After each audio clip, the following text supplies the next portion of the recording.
Hey everyone, it is therapist and relationship coach Micah Ross, and I have no idea which episode of Relatables this is, but it is also part of my 100 Videos in 100 Days series, which started like a week ago, so there's quite a few videos to watch if you haven't been tuning in. I just got a text from a babysitter, had to swipe that off. I am at Rise Collaborative Workspace getting ready to do my workshop, my date night workshop for couples, where we do some relationship visioning for the year. And this is what we work through. Look, I figured out how to make Facebook Live not backwards. Isn't that fancy? So this is one of the things we work through. We look at all the nooks and crannies of your life and give you the time and the space to really think about it consciously, because what I feel like a lot of people are doing as life gets fuller and fuller and fuller and there's more and more and more on our plates is we just keep adding, and we start to feel a whole lot like a battery that needs to be charged, and it's hard to come up out of that and really critically think about, does it have to be this way, and why is this way, and why is it this way, and are there some solutions that we could be thinking about if we had the frapping time? So, many parts of this exercise.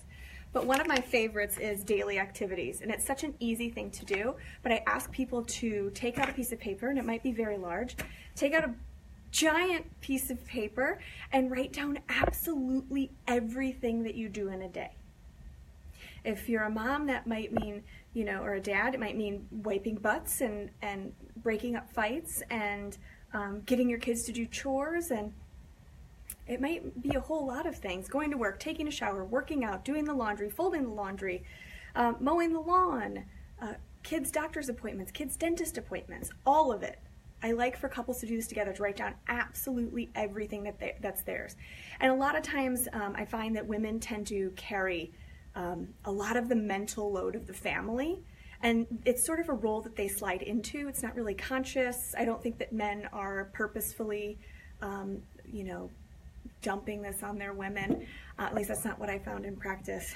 But it's a good time to make that to-do list. It's invisible, that lives inside your mind, really clear. And then once it's all out on that piece of paper, I ask people to, first, I deposit Oprah money in your bank account. So in your imaginary bank account, I deposit a whole heap ton, like Scrooge McDuck swimming through the money. And then ask you to look at your list through that lens and cross off absolutely everything on your list that you would not do if you had Oprah money. And what this does, it's so interesting, because what ends up being left on my list are the things that energize me. I wouldn't not do my kids' hair.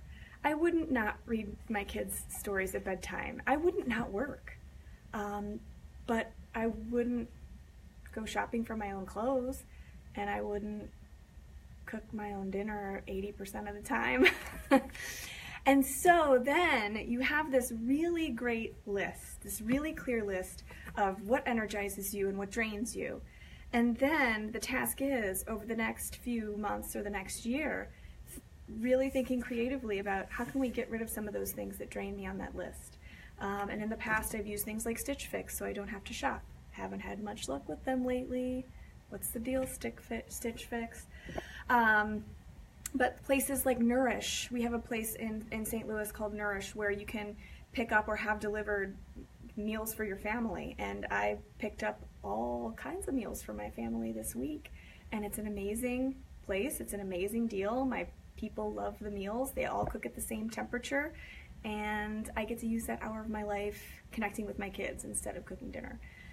So getting really, and how I've taken those things off my plate changes over the years. So it's really just taking a second to get really clear about what energizes you and what drains you. And then over time, you don't have to do it all overnight, but start to notice solutions that might be out there. And think about different ways that you could take those things off your list so that you can have more space to create the relationship and life you want. So that is all. I will talk to you guys soon. I've got to rearrange these tables back here for my workshop. They're not facing the whiteboard, and I need them to be. They're facing the projector. So yeah, if you want to hang out with me more, sign up for the next date night. Go to micahross.com/store. Next date night, I believe, is in March, and it's communication. It's one of my favorites. So that is all. I will talk to you guys soon. Bye.